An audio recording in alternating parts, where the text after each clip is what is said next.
El libro de Esther. Ok, y como siempre digo, este libro es bien importante. Si en realidad no hay libro de la Biblia que no sea importante, pero ya una vez que se mete uno otra vez a estudiarlo y te dice uno, wow, qué cosa tan importante es las verdades de este libro, ¿verdad? Y es que todo lo que venga de parte de Dios es bien importante para nuestra vida. Ahora, vamos a ver primeramente, la primera pregunta siempre que les hago, ¿quién es el autor del libro de Esther? Acuérdense que estoy diferenciando entre el autor y el escritor. ¿Quién es el autor? Dios es el autor, sabemos, ¿verdad? ¿Y quién es el escritor del libro? A ver, quiero oír. Desconocido, pastor. Hermana, copiona. Ok, todos ustedes están correctos. Porque no saben, ¿verdad? ¿Quién es? Y están correctos por lo mismo, ¿verdad? Porque, fíjense, se desconoce. No se sabe a ciencia cierta quién es el escritor del libro de Esther. Y obviamente dice debe haber sido escrito después de la muerte del rey Asuero o Jerjes, ¿verdad? Tiene tres nombres, ¿verdad? Tiene un nombre persa y luego el nombre Asuero es hebreo, ¿verdad? Es la traducción y Jerjes es la traducción al griego, ¿verdad? Y más o menos tuvo que haber sido escrito en el año 465, ¿verdad? Digo, fue cuando sucedieron estos eventos. Y lo más probable es que el libro haya sido escrito en el año 444, 434 antes de Cristo, y que el autor era uno de los judíos del cautiverio de Persia, ¿ok? Uno, porque se ve todo el conocimiento que tiene de la cultura persa, el conocimiento que tiene de las leyes, y entonces tiene que haber sido una persona que estaba muy impregnado, ¿verdad?, del conocimiento del imperio. Y el libro exhibe maravillosamente el gobierno providencial de Dios. Ese es el punto principal que puede uno ver en el libro, la doctrina de la providencia de Dios. A pesar, ¿verdad?, de que el libro nunca hace mención, es el único libro de toda la Biblia que no menciona el nombre de Dios. No lo menciona. Pero vemos las huellas de Dios a través de todo el libro. Que eso es lo que significa la providencia de Dios. Que aunque nosotros ni siquiera creamos en la existencia de Dios, Dios está obrando providencialmente. Es como el canto que cantamos, ¿verdad? Si se fijaron uno, que Dios siempre está obrando, Dios siempre está obrando, Dios siempre está obrando. Esa es la providencia de Dios. Yo recuerdo, aun cuando no era cristiano y que era ateo, ya después de mi conversión, yo pude ver cómo Dios providencialmente había estado actuando en mi vida para llevarme al conocimiento de Cristo. Entonces, así vemos, ¿verdad?, en el libro de Esther, la providencia de Dios. Vamos a ver algunos puntos del trasfondo del libro de Esther. El libro de Esther es uno de los 4 libros escritos sobre el tiempo del exilio de Israel, ¿verdad?, incluidos los libros de Esdras, Nehemías y Daniel. Son libros que fueron escritos en ese periodo, cuando Israel estaba exiliado, ¿verdad?, que estaba primeramente allá en Babilonia, y los babilonios fueron conquistados por los medos y persas. Entonces, el libro de Esther, hermanos, los eventos históricos suceden en esa época, en ese tiempo, y principalmente históricamente, ¿verdad?, en cuanto a fecha, lo que sucedió en Esther está entre el libro de Esdras y el libro de Nehemías. Ahí, en ese tiempo, sucedió esta historia del libro de Esther, porque si ustedes se acuerdan, no todos los judíos, a pesar de que tenían la oportunidad de volver a la tierra prometida, a Jerusalén, no todos, la gran mayoría, se quedaron allá en Persia, ¿verdad? Entonces, esta historia nos cuenta de los que se quedaron allá, lo que sufrieron en esta historia, en este tiempo, ¿okay?, lo que les pasó. Entonces, Eso es importante, ¿verdad? Sí, eso es lo que les decía, ¿verdad? Ahora, los dos personajes principales del libro son judíos. Uno es Esther, que su verdadero nombre, ese fue ya el nombre Esther que le dieron, ¿verdad? Los persas, pero su nombre judío era Hadassah, ¿okay? Y su primo Mardoqueo. Mardoqueo era primo de Esther, pero la tuvo que adoptar y la crió como su hija. ¿Por qué? Porque sus padres murieron. No sabemos exactamente si murieron de enfermedad o los mataron en alguna de las guerras, las conquistas. La cosa es que ella se quedó sin padres y su primo Mardoqueo, que era mayor que ella, la adoptó como hija y la crió como hija, ¿no? Mardoqueo. Entonces, otros dos personajes importantes son el rey. A ver, ¿quién lo puede decir? En inglés les dije, a ver, ¿quién lo puede pronunciar? Y uno me dijo, Scooby-Dooby-Doo.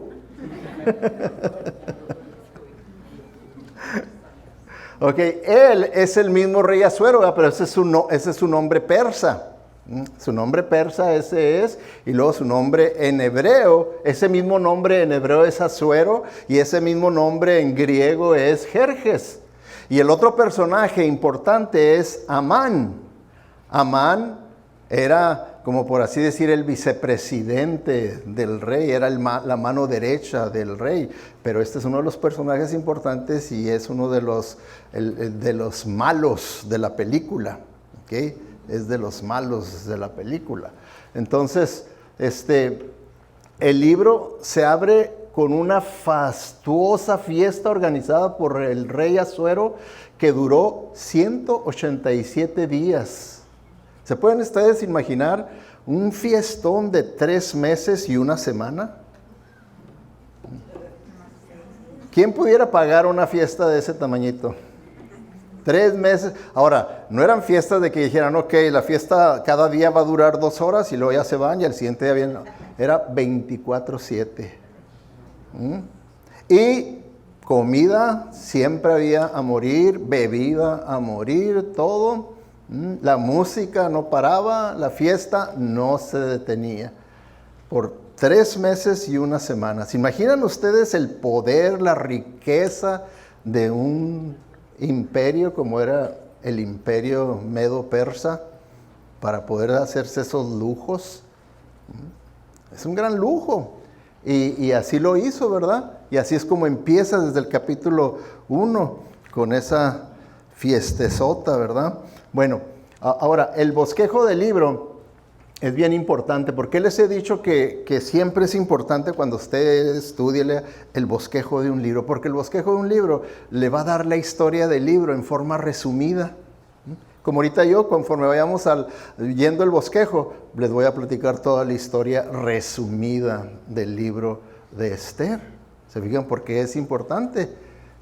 Y así puede ser que nunca se les olvide, ¿verdad? De lo que se trata el libro, cuando usted verdaderamente puede ver el bosquejo del libro. Primeramente, vemos la coronación de Esther en el capítulo 1 y 2. Pero ¿cómo fue que llegó a ser coronada Esther como reina del imperio más poderoso, el imperio persa? Si había una reina, la reina Vasti, había. ¿Por qué? ¿Murió ella? ¿Dejó de existir? ¿Qué fue lo que pasó? No, en el capítulo 1 vemos que la destronó el rey a Vasti. La destronó. ¿Por qué la destronó? Bueno, porque en esa fiestezota que hizo el rey de todos esos días, andando ya bien entrado en copas, pidió a sus siervos, dijo, tráiganme a mi vieja, a mi esposa. Ya tomado, pidió que le trajeran a la esposa, dice, porque quiero que vean todos que es la mujer más bella que hay en el mundo. Entonces fueron y dijeron, el rey quiere que vayas a modelar y les enseñes a todos tu belleza. Dijo, ¿ya qué? Eso es vergonzoso. ¿Cómo creen que yo voy a andar ahí enseñándoles a todos en la fiesta? No, vámonos. Yo no voy. No quiso ir. Se rehusó a hacer eso. Pues ya llegaron los siervos y le dijeron, rey, no quiere venir. ¿Cómo que no quiere? Si yo ya les dije a todos que iba a venir mi esposa y le iban a ver su belleza. Esto no puede ser. Esto es una catástrofe. ¿Cómo voy a quedar yo como rey? Que soy un mandilón y no tengo ningún poder ante mi esposa. ¿Qué va a pasar? Pues entonces ya mandó llamar a sus consejeros. ¿Qué piensan ustedes? ¿No quiere venir ella? ¿Qué vamos a hacer? Y le dijeron, hijo, esto está feo. Le dijeron sus consejeros, esto va a tener repercusión en todo el imperio. Cuando sepan que no te hizo caso, todas las mujeres se les van a revelar a sus esposos. Va a ser el comienzo de la liberación femenina aquí. Así es que, fíjate nomás lo que está pasando. Dice, ¿y entonces qué debo hacer yo, pues, como rey? ¿Qué hago? Pues no te queda otra más que destronarla y que busques una nueva reina. Ok, eso fue lo que hizo y la destronó. Dijo, no más. No más serás la reina. Dijo, entonces preparen el proceso para encontrar una nueva reina. Y el proceso pues tomaba tiempo porque era ir y escoger a las vírgenes más hermosas que hubiera, ¿verdad? En el imperio, en las diferentes ciudades, y traerlas al palacio y prepararlas por 6 meses con aceites y baños y tanto, ¿verdad? Qué bárbaro. Cuando leí todo lo que les hacían, dije, eso necesito yo, ¿verdad? Y las ponían, ¿verdad?, preparadas para cuando llegara el día en que iban una por una a ser presentada ante el rey, y el rey las vería y él iba a escoger a una de las muchas que habían escogido del reino. Llegó ese día y pasaron las mujeres, y la que le llenó el ojo, que dijo, wow, ¿dónde has estado toda mi vida? Fue Esther. Fue Esther la que le llenó el ojo. Y entonces fue así como se coronó en el capítulo 2 la reina de todo el imperio persa. ¿Se imaginan? Una judía que habían sido llevados en cautiverio, ahora era la reina del imperio más importante y más poderoso del mundo. ¿Se fijan cómo Dios obra en todo? Dios obrando, la providencia de Dios, aunque no pudieran exactamente decir, ahora Dios ahora está orando aquí, ahora Dios está haciendo esto, ahora Dios, aunque no sepa uno todos esos detalles exactamente, Dios está obrando. Eso es lo que es la fe, de tener fe y creer que aunque yo no lo entienda todo, Dios está obrando. Y así vemos, ¿verdad?, cómo Dios estaba obrando. Ahora, una de las cosas bien importantes que vemos nosotros en la historia es que no ha habido ningún otro pueblo, ninguna otra nación, ninguna otra raza que haya sido perseguida tanto como el pueblo judío. Por eso es que muchos historiadores dicen, al ver toda la persecución que ellos han recibido y cómo han tratado de extinguirlos, borrarlos de la faz de la tierra a través de la historia, dice, y ahí están todavía. Dice, eso es prueba de que Dios existe. Es prueba de que Dios existe. Y sí es cierto, porque eso sucedió ahí también. El malo de la película aborrecía a los judíos y buscó una manera de cómo extinguirlos, ¿ok? Que murieran todos los judíos. Eso es lo que es la extinción, tipo Hitler, ¿ok? Extinguirlos completamente. Eso es lo que buscó, ¿verdad? Entonces vemos ahí, ¿verdad?, que este hombre que era la mano derecha del rey, pues manipulando y haciendo todo ahí, ¿verdad?, hizo que el rey hiciera una ley en la que en tal fecha podrían todos tener la libertad de matar a los judíos, de extinguirlos, de exterminarlos. ¿Ok? Y ya pusieron una fecha. Y es que este malvado hombre, Amán,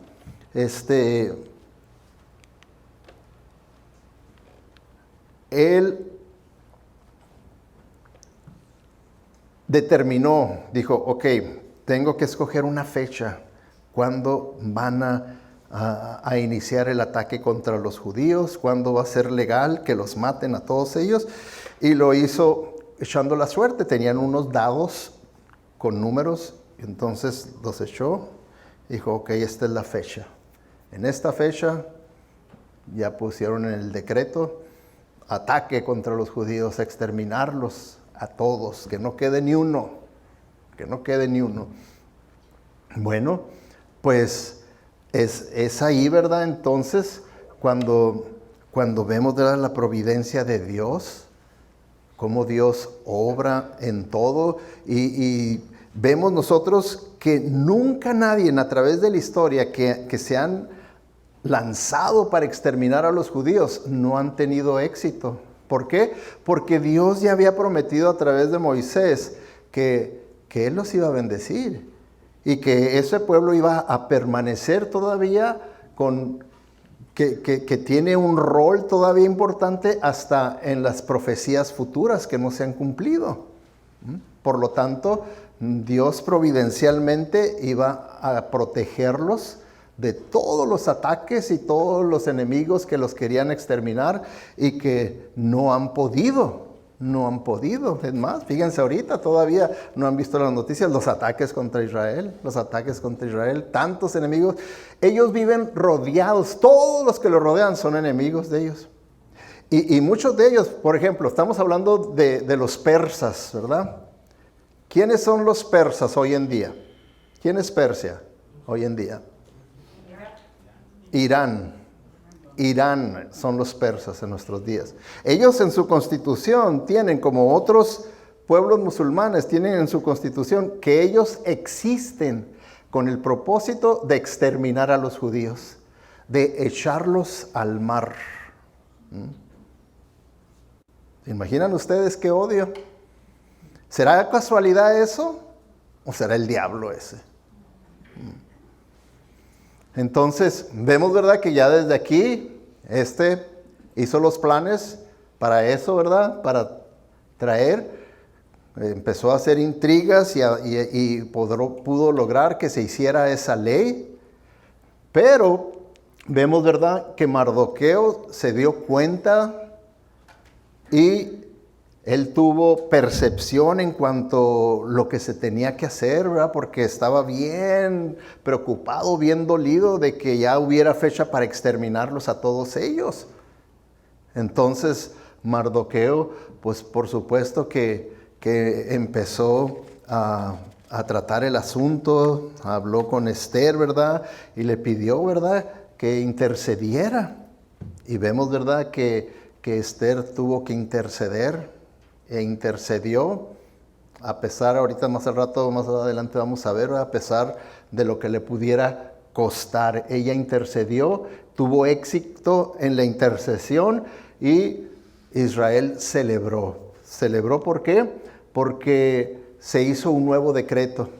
Esther convenció al rey que hiciera un nuevo decreto porque no podía cancelar el que ya había hecho. Legalmente no se podían cancelar los decretos, pero hizo un decreto en el que todo judío en esa fecha tenía el derecho de defenderse. Y no tan solo el derecho, sino que el rey los iba a apoyar con fuerza, que los respaldara, que los protegiera. ¿Okay? Entonces sucedió todo lo contrario. Todos los enemigos de los judíos que estaban listos para atacarlos, ellos fueron los que murieron, no fueron los judíos, fueron los enemigos a los que mataron. Entonces fue una defensa segura que ellos tuvieron, ¿verdad? Y no murió ningún judío, pero sí murieron todos los enemigos de los judíos. Y Mardoqueo, ¿verdad?, que Amás, que era enemigo de él, enemigo de los judíos, el que había hecho todo este plan para exterminarlos, él fue el que terminó exterminado. Y a Mardoqueo lo pusieron en su lugar como el vicepresidente, lo pusieron como el nuevo primer ministro, ¿verdad? Y es donde vemos una gran distinción que se le dio a él, ser el primer ministro del imperio medo-persa. ¿Se fijan? ¿Se fijan por qué es bonito, importante tener el bosquejo? ¿Cómo les ayuda a poder recordar los eventos? Y acuérdense, les he estado diciendo, aprovechen para leer los libros. Este libro, todos los libros fácil, como por ejemplo, en la mañana lo volví a leer. ¿Saben cuánto tiempo me tomó leerlo? 12 minutos. O sea que la próxima semana vamos a seguir con Esther, porque no lo terminé, son 6 puntos, pero nomás alcancé a cubrir 3 en el de inglés. Así es que vamos a ver si cubro los 3 otra vez. Pero léanlos la Biblia. Es bien importante que ustedes entren a la palabra de Dios. Una vez que ustedes entran forzándose, después les entra sed y hambre por ella. Sed y hambre por ella, de que van a querer, necesitar la palabra de Dios. Bueno, vamos a ver las lecciones de este libro. Tenemos 6 lecciones bien importantes. Creo que les dije, vamos a poder tal vez cubrir 3 de ellas. La primera de ellas es que dice, incluso cuando no podemos verlo o sentirlo, Dios siempre está trabajando, siempre está obrando. ¿No se fijaron que fue uno de los cantos que cantamos? De que Dios siempre está obrando, siempre está trabajando, ¿verdad? Lo estuvimos cantando, lo estuvimos meditando, y pues todo esto nos hace ver, ¿verdad?, lo que estamos viendo del libro de Esther, que Dios no deja de obrar. Él siempre está obrando, y lo que está obrando es siempre a favor de su pueblo, a favor de los suyos. Aunque en el momento no lo podamos ver, no lo podamos entender, pero Dios está obrando. Por eso aquí vemos, ¿verdad?, que aunque Dios no se menciona a través de todo el libro de Esther, no se menciona a Dios, la palabra de Dios, no se menciona. Sin embargo, ahí están las huellas de Dios, de capítulo tras capítulo tras capítulo. Ahí podemos ver a Dios obrando, trabajando. Ahí está, ¿verdad?, Él haciendo. ¿Okay? Hay momentos en los que no tenemos conocimiento del obrar de Dios. ¿Por qué? Porque andamos ocupados en el trabajo, en las cosas del hogar, en problemas, y no estamos así 100% conscientes del obrar de Dios, pero Él está obrando fielmente, y está obrando para nuestro bien y para su gloria de Él. Él está obrando. Ahí es donde entra el que nosotros lo creamos por fe. Lo creamos por fe, que Él está obrando. Cuando nos desesperamos y cuando estamos preocupados y todo eso, es porque estamos fallando en creer en que Dios está obrando. No estamos confiando en que Él está obrando. Entonces, vemos, ¿verdad?, que dice Romanos 8:28. Sabemos que Dios está obrando y preparando todo para el bien de los que lo aman, es decir, de los que Él ha llamado de acuerdo con su plan. ¿Okay? Ahora, quiero detenerme un poquito para hacer una aclaración de este versículo, porque he visto y he oído interpretaciones incorrectas, ¿verdad?, que no son de acuerdo a la sana doctrina, y pues es lo que les digo, siempre la importancia de una sana doctrina es porque va a afectar nuestra manera de ver las cosas, nuestra manera de creer, de sentir, de vivir. Va a afectarnos, para bien o para mal, la buena o la mala doctrina. Y he visto, ¿verdad?, como aquí hay quienes lo ponen de una manera que en realidad no es, que muchas veces podemos decir, hijo, qué bonita promesa, pero no se aplica para mí, porque dice ahí a los que aman a Dios y en realidad yo no veo que yo ame a Dios de una manera grande, apasionada. Yo todavía no llego a ese punto. Entonces esta promesa no se aplica a mí. O podemos pensar, qué grado de amor debo de tener para que esta promesa se aplique a mí. Debo de rebasar el punto número 5 y de 6 en adelante se aplica a mí, pero de 5 para abajo no se aplica a mí. ¿Se fijan ustedes cómo puede tener, cuando lo vemos de esa manera, como que es condicional? El tener que determinar qué tanto amor tenemos que tener para que se aplique este versículo. Y he leído artículos, he oído mensajes y digo yo, no, esto no es doctrina bíblica, eso no es así, ¿verdad? Porque no es esa como una condición, ¿ok? Así condicional.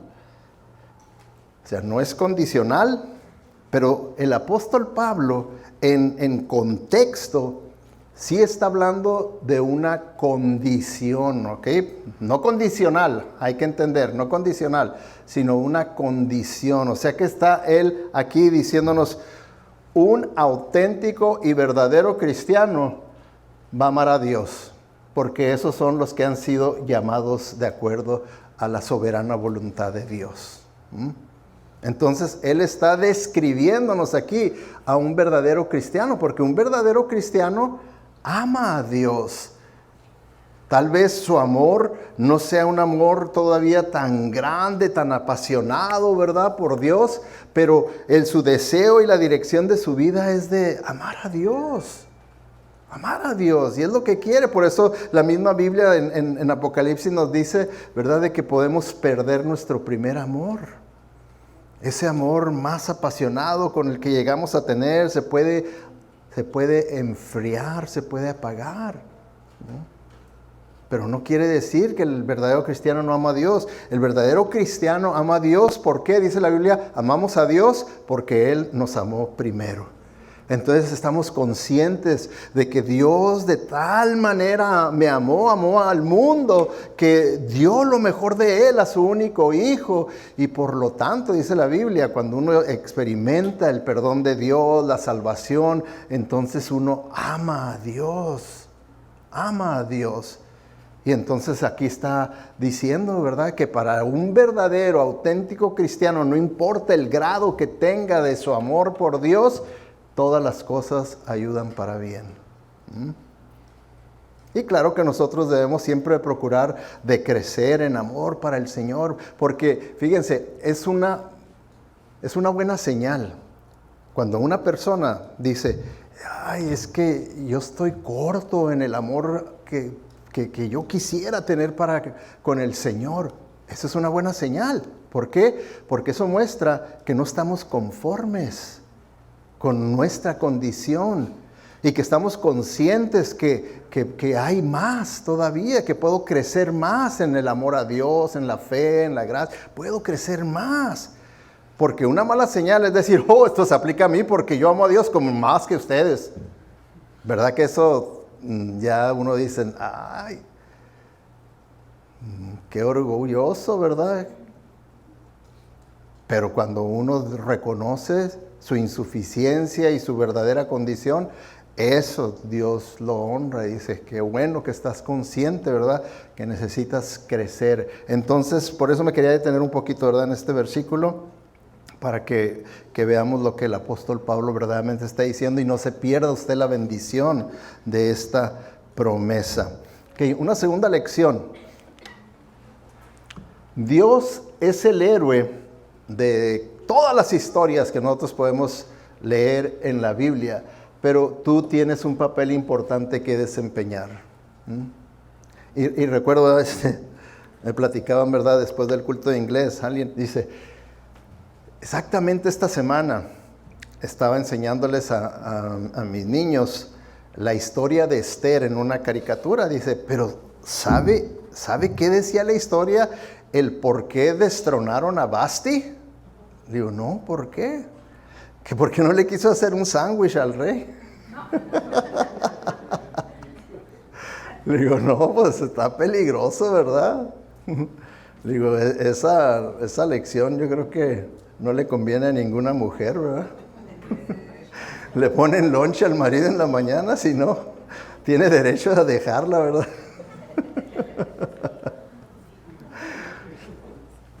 Pero Dios es el héroe. Dios es el héroe, así es como lo tenemos que ver. Pero nosotros tenemos que vernos que desempeñamos un papel importante. Desempeñamos un papel importante. ¿Okay? Porque nosotros podemos creer erróneamente que somos los personajes principales. Pero no, Él es el héroe supremo. Es como, por ejemplo, como lo debemos de ver, es como un equipo. Por ejemplo, un equipo de fútbol. ¿Qué creen ustedes que sea lo correcto? Cuando un jugador mete un gol, que toda la honra, la gloria y el crédito es únicamente para él, ¿sí o no? No. ¿Por qué creen que cuando meten un gol se juntan todos, hasta los que están en la banca? Porque ya todos tienen esa mentalidad, esto fue trabajo en equipo. Cada persona puso su granito de arena para poder llevar a cabo este gol. No fue obra de una sola persona, sino de trabajo en equipo. Y todos se juntan, ¿verdad?, a celebrar ese gol. Entonces, así similarmente, nosotros tenemos que vernos también de esa misma manera, que todos tenemos un rol dentro del obrar de Dios. Y nuestro rol es importante. Porque Dios, Él es el que está obrando en todo, Él está tejiendo su historia de redención desde antes de que existiéramos nosotros. Y en esa historia que Él ha tejido, siempre va a salir victorioso. Siempre va a salir victorioso. ¿Okay? Y esa victoria, el Señor dice que se la extiende a su pueblo, a los suyos. Por eso, ¿se imaginan ustedes? ¿No disfrutarían ustedes si pertenecieran a un equipo, digamos, de fútbol y supieran con plena certeza, 100%, que van a ganar ese juego? Que ya porque conocen ustedes la historia, ya conocen el futuro, ya saben exactamente qué va a pasar. ¿No disfrutarían ese juego ustedes al máximo porque saben que van a ganar? No lo sufrirían para nada ese juego. Entonces es lo mismo, ¿verdad?, en la vida, que muchas de las cosas podríamos evitarnos tanto sufrimiento, tanta congoja, tanta preocupación, si sabemos que al final de cuentas el pueblo de Dios va a salir victorioso. Al final de cuentas. Por eso es bien importante, ¿verdad?, que podamos nosotros creerlo, ¿verdad? Tú y yo jugamos un papel pequeño, pero importante. Y Dios tiene un plan para su pueblo. Dios tiene un plan para su pueblo.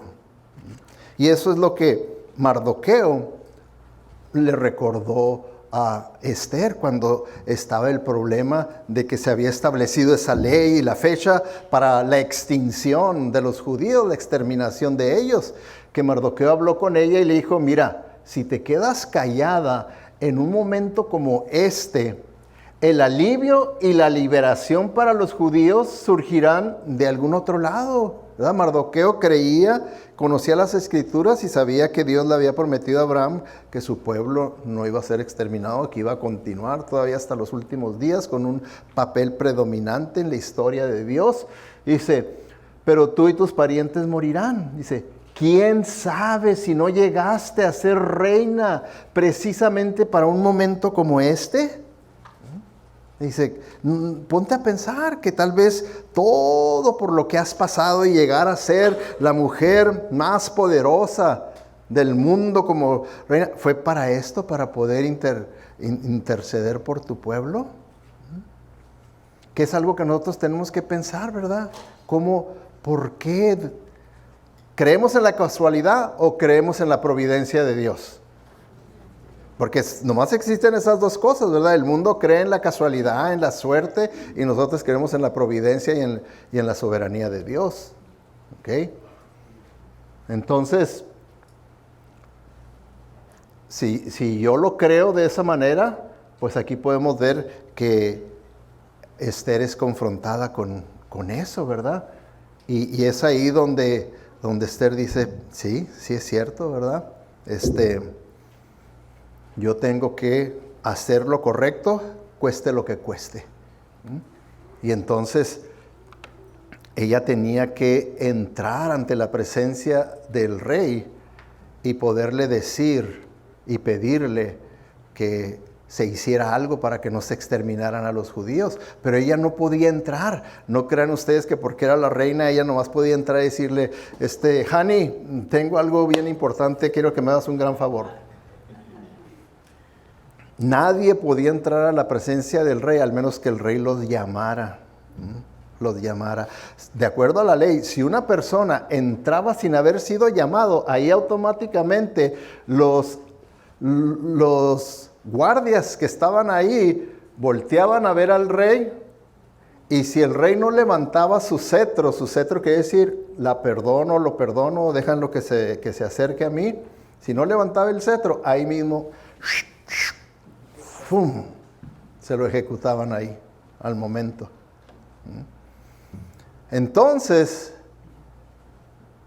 Esther le dijo a Mardoqueo, pues mira, el rey tiene un mes que no me llama a su presencia.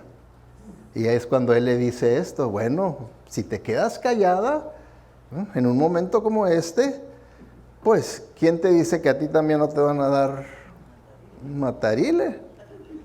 Dijo ella, bueno, sí es cierto, ¿verdad? Entonces me la voy a rifar. Yo me voy a presentar ante el rey, aunque no me haya llamado. Y así lo hizo, se presentó ante el rey. Y pues, porque no importaba que fuera la reina, quien sea, la ley era la ley. Los guardias sacan rápidamente, voltean a ver al rey, y el rey levantó el cetro, perdonándola. ¿No vemos ahí la providencia de Dios obrando en todo, Dios obrando en todo? Y pudo ella tener acceso al rey y decirle, tengo un favorzote que pedirte. Dijo, lo que tú me pidas, así me pidas el reino entero, te lo doy a ti. Lo traía loco. Así mi esposa me ha dicho a mí, lo que tú quieras.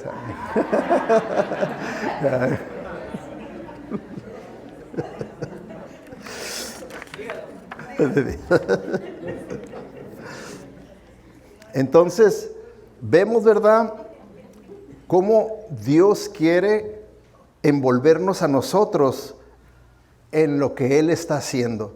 Y como Dios es sabio, dice que Él, desde antes que existiéramos, ya había planeado lo que Él quiere que nosotros hagamos. Fíjense, dice allí en Efesios 2:10, dice, pues somos la obra maestra de Dios. Él nos crió de nuevo en Cristo Jesús, a fin de que hagamos lo que nos dé nuestra gana. No. ¿A fin de que hagamos lo que yo sienta hacer? No, a fin de que hagamos las buenas obras que Él preparó para nosotros tiempo atrás. Y esas buenas obras que Él preparó de antes, Él que tiene toda la película vista desde antes y después, ¿verdad? Todo. Él dice, ok, yo quiero que hagas esto porque esto va de acuerdo en mi obrar, en lo que yo estoy haciendo. ¿Okay? Yo quiero que tú, ese es tu rol, ¿verdad? ¿Okay? Es como decirle, yo quiero que tú seas el centro delantero, o quiero que seas un alero, o quiero que seas un defensa, o quiero que seas el portero. O sea, Él está diciendo, pero si el Señor dice, yo quiero que seas el portero, no, yo quiero ser el centro delantero, yo quiero meter goles. Porque así es como se puede recibir más crédito metiendo los goles. No, Él ha dicho. Por eso es bien importante que nosotros estemos, fíjense hermanos, la arma más poderosa que tiene Satanás para con nosotros es hacernos creer que está bien vivir la vida cristiana religiosamente nada más, en vez de espiritualmente. Espiritualmente es cuando nosotros verdaderamente estamos conectados con el Señor. Él dijo, apartados de mí no puedes hacer nada. O sea, nada que tiene que ver con sus propósitos, con sus planes, ¿no? Y podremos hacer muchas cosas, ¿verdad? Religiosamente, pero no los planes que Dios estableció para mí. Y cuando yo verdaderamente llevo a cabo las cosas que Dios preparó para mí, es cuando yo experimento la vida abundante y feliz en esta vida. Ahí es cuando lo voy a experimentar. Si no, si yo no estoy conectado con Dios diariamente, ¿verdad? Entonces yo nomás voy a vivir una vida religiosa. Y lo mucho va a decir, pues me están diciendo que haga algo aquí en la iglesia, pues no sé, tengo... Y todo va a ser nada más carnalmente, no espiritualmente. Por eso es bien importante que creamos lo que nos dice la palabra de Dios. Esto es palabra de Dios, no es algo que yo me esté inventando. Eso es lo que dice Dios. Yo lo descubrí en mi vida personal. Y no hay nada más feliz que pueda uno encontrar más que el saber lo que Dios quiere para su vida y llevarlo a cabo. Yo recuerdo cuando ya me iba a ir para estudiar en el seminario, todos mis amigos y la gente que me conocía ahí en la compañía eléctrica, que ahí era donde yo trabajaba en Imperial Irrigation District, me decían, ¿vas a dejar este trabajo? No seas tonto. ¿Cuánta gente no desea de entrar a trabajar en la compañía eléctrica? Esta es una carrera, aquí haces trabajo, te van a ir poniendo de posición en posición. Y sí, ya me habían dicho que lo iban considerando a uno para otras posiciones con mejores salarios. Y dije, no, pero es que esa no es la voluntad de Dios. Tal vez eso es lo que me convenga humanamente más, quedarme aquí en la compañía eléctrica. Pero no es la voluntad de Dios para mí. Y de poder estar en esa situación, ¿verdad? Podríamos decirlo, de lujos a nuestro nivel, de trabajar en la compañía eléctrica, a irme a rifar sin trabajar al seminario y que mi esposa tuviera que trabajar y batallar y todo para poder subsistir, para que yo pudiera... O sea, ¿pero qué? ¿Qué era más importante? Hacer la voluntad de Dios. Eso es lo que debemos de ver siempre como lo más importante, hacer la voluntad de Dios, no lo que nosotros veamos que me conviene más. ¿Qué me conviene más? ¿Se fijan? Ese es el estándar de la carne. ¿Qué me conviene más? Y el estándar del Espíritu es, ¿cuál es la voluntad de Dios? ¿Cuál es la voluntad de Dios? Y ahí es donde debemos de vivirlo nosotros, negándonos a nosotros mismos y siguiendo a Cristo en obediencia. ¿Okay? Bueno, vamos a ver la última lección por este día. ¿Okay? La próxima semana vamos a ver las siguientes 3. En los anuncios van a ver ustedes que la próxima semana vamos a ver el libro de Job, pero no, porque no, según yo iba a cubrir los 6 puntos, pero nomás cubrí la mitad, parece que no me conozco. Dice, los enemigos de Dios siempre serán derrotados y su pueblo siempre será salvado. Digan ustedes si no es verdad eso con el pueblo de Israel.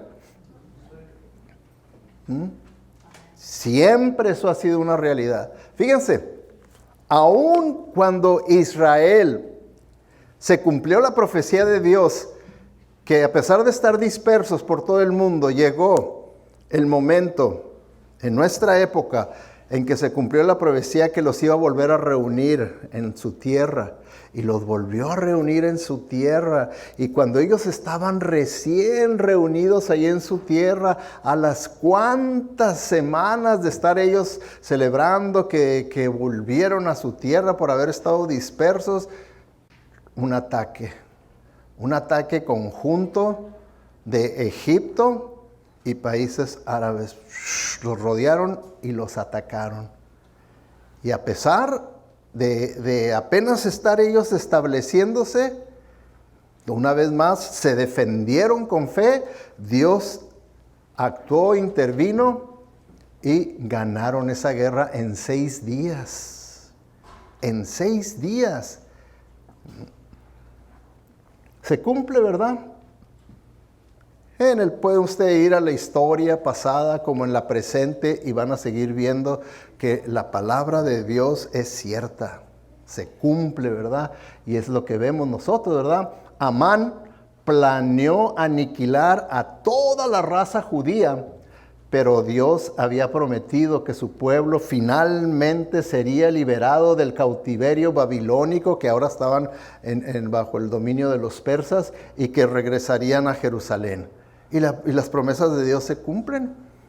Él no iba a permitir que les exterminaran cuando Él tenía planes para su pueblo y había hecho promesas para su pueblo. Y es ahí donde nosotros, ahora que somos también pueblo de Dios, creemos en sus promesas. Debemos de creerlas, hermano, porque si no, de la que se está perdiendo. De la que se está perdiendo si usted no cree en las promesas de Dios. ¿Okay? Entonces, vemos que Dios obró a través de sus siervos fieles. No eran perfectos. Dios no busca perfección en nosotros, nomás busca fidelidad. Fidelidad quiere decir que seamos consistentes en la obediencia, consistentes en la obediencia, consistentes en la obediencia. Eso es lo que significa ser fiel a Dios para cumplir. Y el Señor cumple sus promesas, ¿verdad? Cuando nosotros le somos fiel al Señor. ¿Ok? Entonces, Él nos da la victoria. Dice aquí, Jesús ganó la victoria sobre el enemigo en la cruz. Y no tan solo era un enemigo, sabemos que es un equipo también, que está en contra de nosotros. ¿Okay? ¿Quién es? Primeramente, ese equipo que está en contra de nosotros está comandado por Satanás. Y luego están sus demonios. Y luego, ¿verdad? Muy inteligentemente, por eso dicen que más sabe el diablo por viejo que por diablo, ¿verdad? Él creó un sistema que es el que le llamamos el mundo, que es este sistema social que tiene valores y creencias que son contrarias a los de Dios. Y ese sistema que Él creó atrae mucho a nuestra naturaleza caída, pecaminosa, o la carne, que le llamamos también. La atrae. Entonces tenemos ese enemigo, tenemos a Satanás, a los demonios, al mundo y nuestra carne. 4 enemigos que el Señor venció ahí en la cruz y con su resurrección, y que ahora Él dice, mi victoria es su victoria también. Ahora ustedes también son más que vencedores, así como yo salí vencedor sobre todos los enemigos, así también ustedes son vencedores. Por eso debemos de creerlo.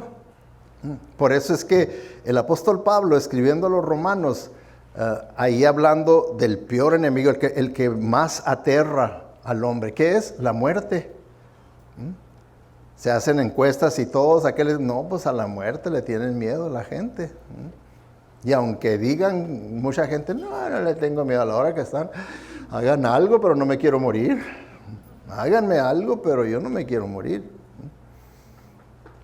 Yo lo he visto, ¿verdad? Como pastor, visitando personas que ya, ¿verdad? Uno humanamente puede decir, bueno, pues ya el Señor se la va a llevar, ya tiene 90 y tantos años de edad, ¿verdad? Pues ya vivió toda una vida, pero ahora dicen, yo no quiero morir. Yo no quiero morir. Pues ¿cuántos años más cree que puede? Ya tiene 90 y tantos, ya va para los 100. No, porque no queremos, es verdad, no queremos morir. Entonces el apóstol Pablo dice, ¿dónde está, oh muerte, tu victoria? Porque en el contexto está presentando la resurrección de Jesucristo que triunfó sobre nuestros enemigos. Y dice, ok, muerte, ¿dónde está tu victoria? ¿Dónde, oh muerte, está tu aguijón? Y lo compara con una abeja que tiene el aguijón, ¿verdad? Que cuando pica lo deja allá adentro y hay puro veneno y dolor y problemas. Hay personas que hasta se mueren, ¿verdad? Porque están alérgicos a los problemas, se les cierra la garganta y se asfixian. Y le dice, ¿dónde está, oh muerte, tu aguijón? Está como diciendo, ahora la abeja de la muerte, Cristo le quitó el aguijón, ahora es como una mosca. No te puede hacer nada. Como una mosca nada más. Dice, el aguijón de la muerte es el pecado, porque la paga del pecado es muerte, dice, y el poder del pecado es la ley, porque la ley dice la paga del pecado es muerte. lo que está diciendo, dice, pero gracias a Dios, Él nos da la victoria por medio de nuestro Señor Jesucristo. Entonces no importa qué problema, adicción nosotros podamos tener, solamente en Cristo Jesús está el poder para tener victoria sobre aquello.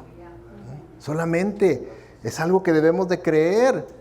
Otra vez, yendo, ¿verdad? Mi testimonio, cuando yo no era cristiano, pues, durante 10 años yo traté de dejar la adicción de las drogas, pero no, un poquito, nomás unas vacacioncitas y luego volvía con muchas ganas.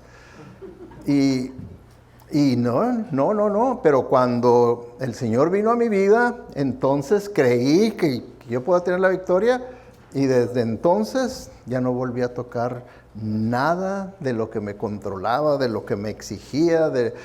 Tuve la victoria completa en Cristo Jesús. Solamente porque con la voluntad yo le eché ganas, ¿verdad? Durante 10 años le eché ganas y pues no eran suficientes. Pero pues ahora ya son más de 40 años. Y con el poder de Dios, no con las ganas del hombre, que muchas veces dicen, échele ganas. Pues sí, pero pues ¿qué va a pasar con esas ganas? ¿Cuánto duran? ¿Una semana? Pero el poder de Cristo todo lo puede. Por eso es que nosotros debemos de creer en eso, ¿verdad? La victoria que tenemos en Cristo Jesús. Bueno, se nos ha acabado el tiempo. Vamos a ir al Señor en oración. La próxima semana continuaremos con las siguientes 3. Señor, te damos gracias, Padre, porque estas verdades son enormes, son trascendentales. Señor, ayúdanos a que las creamos y para que creyéndolas verdaderamente las podamos vivir. Te lo pedimos todo en el nombre de Cristo Jesús y para su honra y su gloria. Amén.